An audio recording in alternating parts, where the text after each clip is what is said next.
Assalamualaikum warahmatullahi wabarakatuh. Alhamdulillahirabbil alamin wassalatu wassalamu ala asyrofil mursalin sayyidina Maulana Muhammadin wa ala alihi wa sahbihi ajmain amma ba'du. Ingkang sangat kula hormati niki wonten Habib Nabil, semua keluarga besar Habib Muntir, semua min usulihi wa furuhi sedang kula hormati. Ingkang terhormat Habib Ahmad Bahar, Habib Ja'far Al-Antos, niki wonten Profesor Nazaruddin, wonten Pak Muzani, wonten Mas Musra sedang ingkang kula hormati. Yang spesial, saya ini punya dua permintaan. Satu, jangan diundang lagi. Dua, saya minta maaf kalau yang ingin ngundang, mohon nggak usah diteruskan. Saya akan cerita yang ilmiah. Saya terima kasih tadi sama Habib Abdullah bin Ja'far sama Ustadz Hasan Saiful Rijal. Begini, kenapa saya banyak dikutip para narasumber? Karena saya ini jenis kiai yang otoritatif. Jadi saya ini karena nggak menteri, sehingga kalau belajar itu serius sekali. Ya Alhamdulillah ini ada Pak Muzani, orang yang bisa ngelantik seseorang jadi presiden. Masih punya utang satu, bisa nggak ngelantik kita jadi ahli surga? Begini, kalau cerita ilmiah, nanti saya baca hadisnya. Ada kelebihan kita jadi manusia itu justru karena ketidaktahuan kita. Kita tentu hingga detik ini tidak melihat surga langsung, tidak melihat neraka langsung, apalagi melihat Allah Subhanahu wa Ta'ala. Tapi selalu ada teori, dan ini dibenarkan oleh semua ulama, karena ini nas itu mansus. Dan itu diantara kelebihan Rasulullah SAW adalah diutus kafatal linnas, untuk semua orang. Sehingga ada orang ditanya, dengan apa kamu tahu kalau Tuhan itu satu? Orang ini dengan enteng menjawab, innal isnaini, angka 2, 3, 4 dan seterusnya. Nisbatu dzalika ilal wahid nisbatul far'i ilal asli. Jadi segampang itu nerangkan ayat qul huwallahu ahad, Allah itu satu. Karena angka itu 2, 3 sampai 1 miliar 1 triliun. Nisbatu dzalika ilal wahid nisbatul far'i ilal asli. Semua itu asal usulnya satu.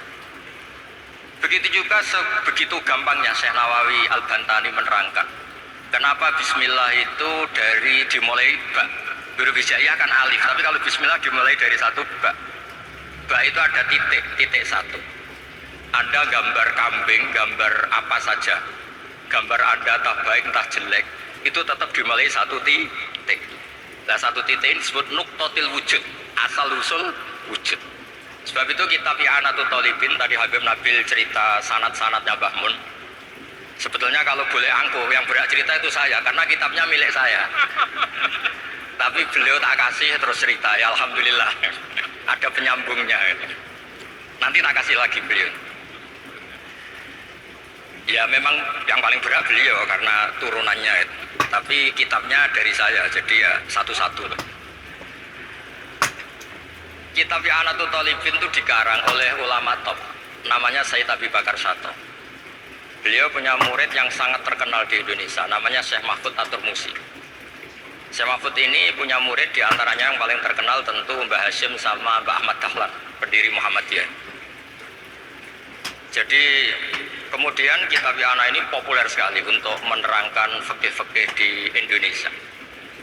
Termasuk cerita bahwa wujubul jihad itu wujubul wasail lal maqasid.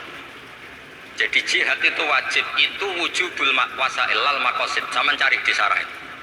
Sekiranya dakwah itu bisa tidak dengan jihad, dengan pengajian kayak Majelis Rasulullah, kayak Majelis Nurul Mustafa, kayak kiai kampung, itu sudah cukup karena sudah isolul maksud, orang sudah menjadi kenal Allah Subhanahu wa Ta'ala. Sebab itu ketika Sayyidina Ali diutus di beberapa peristiwa termasuk di Khaybar, Sayyidina Ali didhawuhi la ayyahdiyahu bika rajulan wahidan khairun laka min humrin na'am. Ada satu saja yang Islam karena kamu itu lebih baik daripada kemenangan.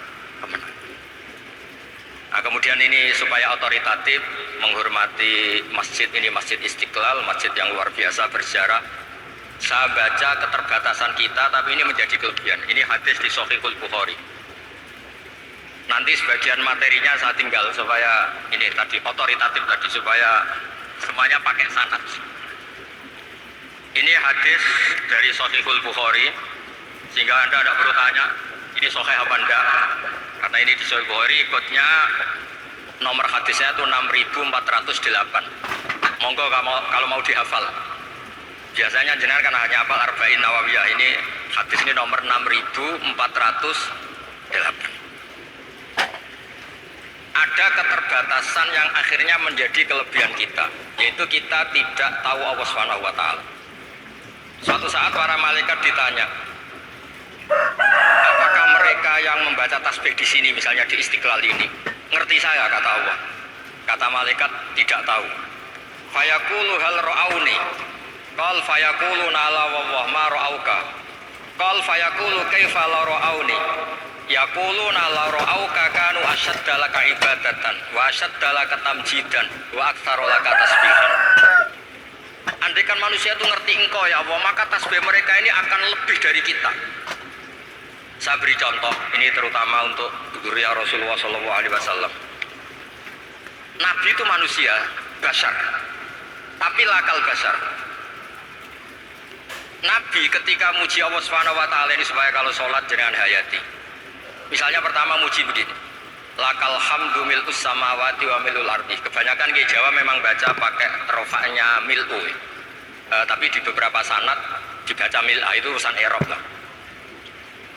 Engkau itu saya puji seluas langit dan bumi, seluas langit dan bumi. Seluas langit dan bumi itu enggak keren, karena langit ini tetap mahsurah, as-samawat ini apapun luasnya langit itu tetap terbatas. Bumi apapun luasnya juga terbatas. Apa yang diteruskan oleh Rasulullah SAW? Wa mil'u ma syi'ta min syai'in ba'd. Dan pujian saya ini ya Allah sesuai kehendakmu, sejumlah kehendakmu, karena ini yang tidak terbatas. Begitu juga ketika Nabi dengan keterbatasan sebagai manusia, bukan sebagai Habibullah, atas nama manusia. Nabi itu punya dua sisi, kadang sebagai bashar, kadang sebagai Habibullah. Dan sama-sama penting untuk mengawal Islam ini. Saya ulang lagi, sama-sama penting untuk mengawal Islam ini. Ketika Nabi sebagai bashar ngendikan begini, la nuhsi Allahumma lakal hamdu hamda yuafi ni'amaka, misalnya pakai mukhatab, wa yukafi mazidak. Saya memuji engkau ya Allah dengan pujian yang sesuai jumlah nikmatmu, wa yukafi mazidak, dan bisa berserasian dengan tambahan-tambahan nikmat.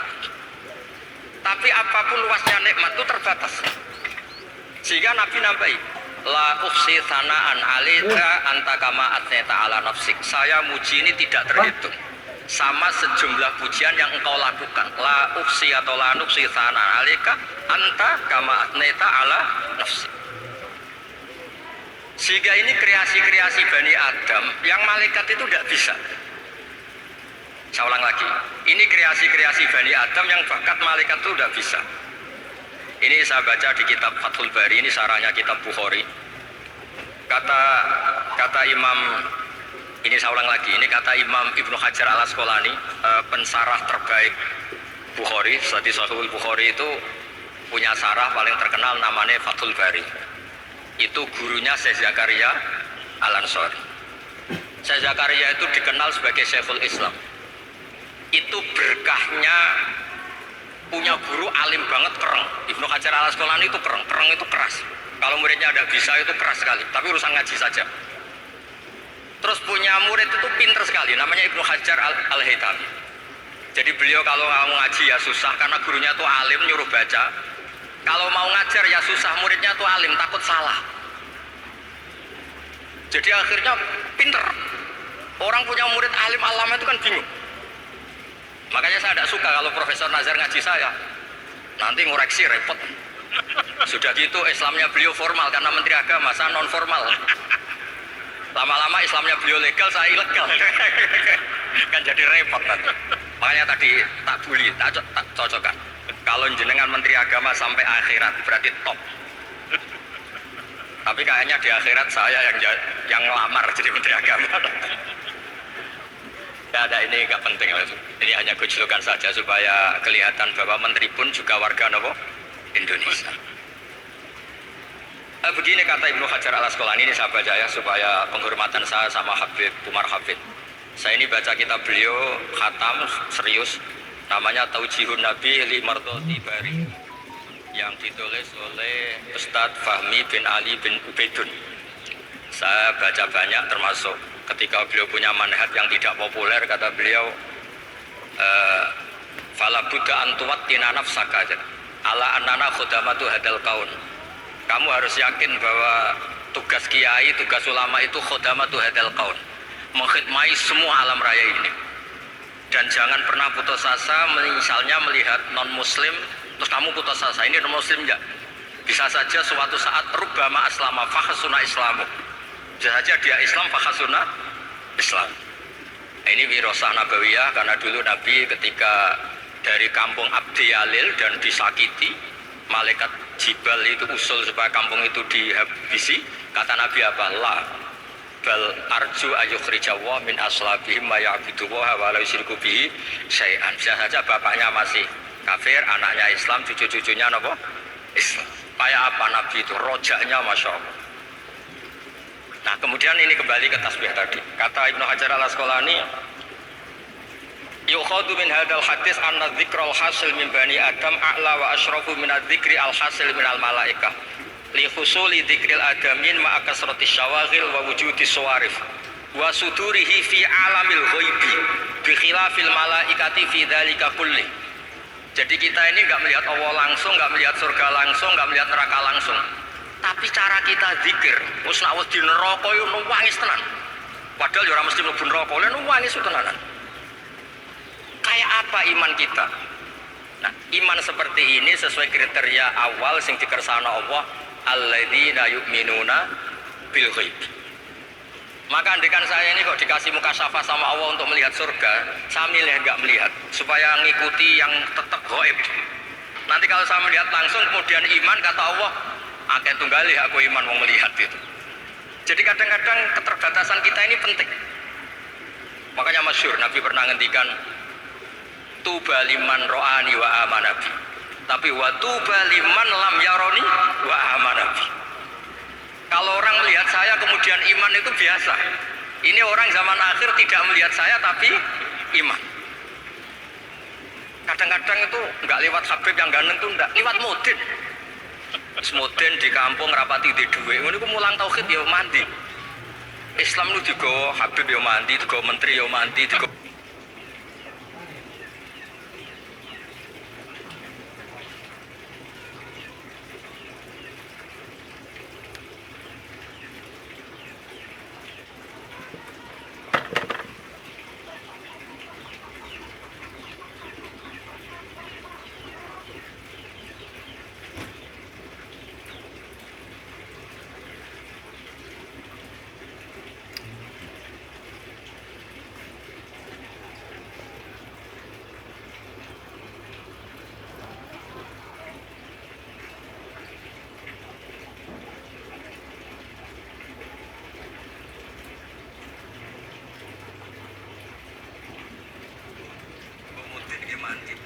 Karena Islam itu kafatal, apa kafatal.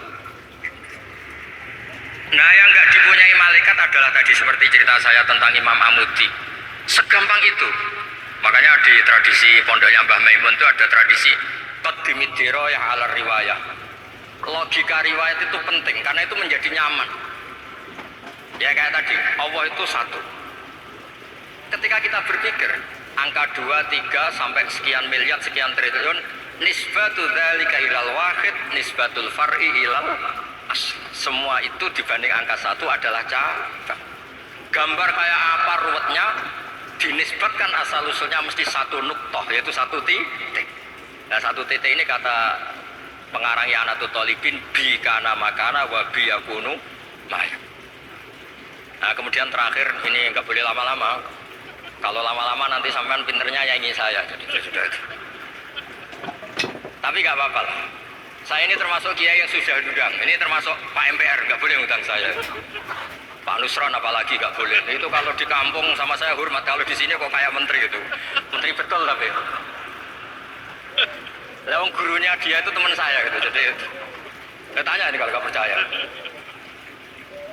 Makanya kalau sama saya beliau cium tangan, saya sebetulnya ya gak siap dicium tangan menteri itu gak siap. Apalagi dihormati Pak Nazar gak siap, nanti dikira minta haji malah repot. Repot. Saya ini tadi bisik-bisik itu urusannya ilmu tasawuf, gak ada urusannya dengan haji. Nah, cocokan. Kenapa beliau suka ilmu tasawuf? Saya kan sering lihat beliau ceramah di TV. Katanya obat Gus obat. Orang kalau belajar tasawuf kan kepenak itu. Kayak wis ahli swarga kan kepenak di tasawuf itu kan Pak.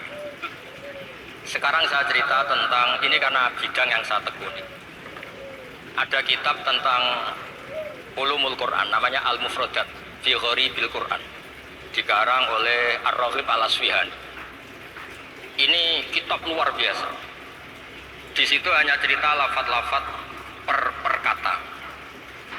Saya tadi sebelum kesini ngajar dulu di pondoknya Beki, Baitul Qurannya Pak Kures, karena memang saya termasuk pengajar di sana. Artinya kalau saya sering ke situ, jangan iri, memang saya termasuk pengajar di sana. Termasuk pengajar yang keren. Keren itu artinya pakai referensi, bukan asal. Begini kata kitab itu. Rasulullah SAW itu kan punya nama Muhammad, orang yang banyak sikapnya atau semua sikapnya termasuk ketika sebagai manusia. Soalnya kita termasuk ketika sebagai apa? Manusia. Sebagai manusia aja Nabi gak pernah salah. Begini kata kitab itu. Nabi-nabi yang keren-keren itu, sama lihat di Ahadits Syafa'ah, itu masih egois. Ketika ada haulul mauqif, ada prahara mauqif, itu semua Nabi bilang nafsi, nafsi, nafsi, nafsi. Ketika dimintai syafaat bilang nafsi, nafsi. Tapi Rasulullah SAW itu beliau ngendikan ummati, ummati. Dan beliau ketika dimintai syafaat, kata beliau, sudah, analah, saya bisa memberi syafaat. Kata beliau, fa'akhirru lillahi ta'ala sajidan fayaqulu li ya Muhammad irfa' rosak wasal tuqa wasfa'tu syafa'. Kayak apa hebatnya Rasulullah SAW? Umumnya para nabi melihat akhirat itu sudah akhir dari semua amal. Itu menurut Nabi Muhammad gak keren. Allah itu gak bisa didikte akhirat. Allah itu Tuhan, tetap yaf'alu ma yas. Jadi gak bisa misalnya sudah akhirat orang nyuwun sewu terus tanya, ya Rasulullah ini sudah akhirat kok jenengan sujud bareng ini gimana? Ini sudah nggak darul amal tapi ini darul jaza. Tidak bisa. Akhirat nggak bisa dibatasi. Karena akhirat nggak bisa membatasi Allah, Nabi tetap dengan rileksnya minta sama Allah. Fa ahmaduhu bima hamida 'allamani ya Rabbi. Kemudian saat itu saya muji-muji Allah dengan pujian yang luar biasa. Terus kata kitab itu, fa Muhammadun Ahmadu min ghairihi. Makanya beliau punya nama Ahmad. Ahmad itu afal tafdil, bukan fi'il mudhari' waqi' mutakallim. Ini pernah madrasah dulu di Qudsiyah. Tamat madrasah. Beliau kalau di rumahnya ada kayak tadi, lebih dari itu. Tadi di sini pejabat terus. Sembrono ya di sini itu kenapa tadi.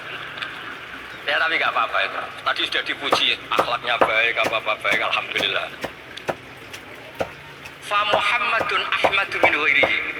Ketika para nabi gak bisa muji Allah di mahsyar, bahkan mereka itu nyuwun sewu egois, hanya mikir diri sendiri, nafsi-nafsi.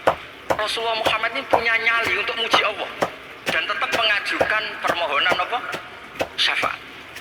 Makanya disebut fa Muhammadun Ahmadu min ghairi. Sampeyan lihat di Bukhari, di Muslim. Fa Ahmadu bi mahamida 'allamani ya Rabbi. Tetap muji-muji Allah. Nah, bukti bahwa teori saya benar dan otoritatif adalah yang nggak bisa hilang di surga itu juga wiridan. Ketika kita masuk surga, apa kita kegiatannya? Da'wahum fiha subhanakallahumma wa tahiyyatuhum fiha salam wa akhiru da'wahum alhamdulillahi rabbil alamin. Nah, kemudian ini juga yang terus kemudian dinyatakan al-baqiyatus sholihat. Ini kalimat-kalimat yang abadi. Karena apa? Di dunia ya kita bilang subhanallah alhamdulillah, di akhirat kita bilang subhanallah. Kayak apa kerennya kita sebagai Bani Adam? Nah, makanya disebut alladzina yu'minuna bil ghaib. Wong tidak melihat Allah, tidak melihat surga, tidak melihat neraka, tapi iman kita ini kayak iman sing musyahadah. Iman sing hakul yakin ainul yakin. Kenapa demikian? Ya karena tadi kita diajari terus menerus oleh Rasulullah Shallallahu Alaihi Wasallam. Yang terakhir saya cerita mukjizat. Ini juga terkait dengan betapa mudahnya hadad-din ini di logika, dicerna. Kata Rasulullah SAW, sabda Nabi di hadis, salah lagi ini hadis sahih di bab awal Fadhailul Quran di Sahihul Bukhari. Dicek, kalau nggak percaya dicek. Ma minal anbiya'i nabiyyun illa utiya minal ayati ma misluhu amana alaihi bashar. Wa innama kana alladhi utitu wahyan auhahu wa ilayya fa arju an akuna aktsarahum tabi'an yaumal qiyamah. Enggak ada nabi kemudian kecuali dikasih wahyu, dikasih mukjizat. Dan mukjizat ini dahsyat sehingga orang itu dipaksa iman. Kayak Nabi Soleh, ada unta besar keluar dari batu. Nabi Musa punya tongkat dipukulkan ke Laut Merah langsung menyibak jadi daratan. Tapi kata Nabi Muhammad SAW, saya tuh tidak punya mukjizat kayak itu, juga gak ingin. Saya ini dikasih mukjizat Al-Quran. Dan saya berharap karena mukjizat Quran ini adalah terus kemudian umatku menjadi yang terbanyak ila yaumil. Ya, sekarang kita berlogika. Ini kata kita Fathul Bari lagi. Kita berlogika. Ajaza yu'jizu ijazan. Sesuatu yang menjadikan orang lain nggak mampu disebut ijaz. Kemudian karena ayat menjadi mukjizat, sesuatu yang kita sepakat nggak mampu. Nah kalau itu masalahnya, tongkat dipukulkan laut kemudian menjadi kering, kita mampu enggak? Enggak kan? Tapi pertanyaannya, Anda bikin nyamuk mampu enggak? Enggak kan? Anda bikin sapi, bikin onta mampu enggak? Enggak kan? Makanya Nabi Muhammad SAW cukup, sudahlah kamu itu manusia, bahkan sekedar menciptakan lalat itu udah bisa. Inna wuhala yastahi ayyadriba masalam ma'ba'udatan fama fau. Kemudian mukjizat ini sama Nabi dicontohkan hal-hal yang keseharian kita. Wa min ayatihil lailu wan naharu wasyamsu wal qamar. Sekarang peristiwa laut dibelah Nabi Musa dengan matahari yang nggak pernah turun mesin, itu keren mana coba?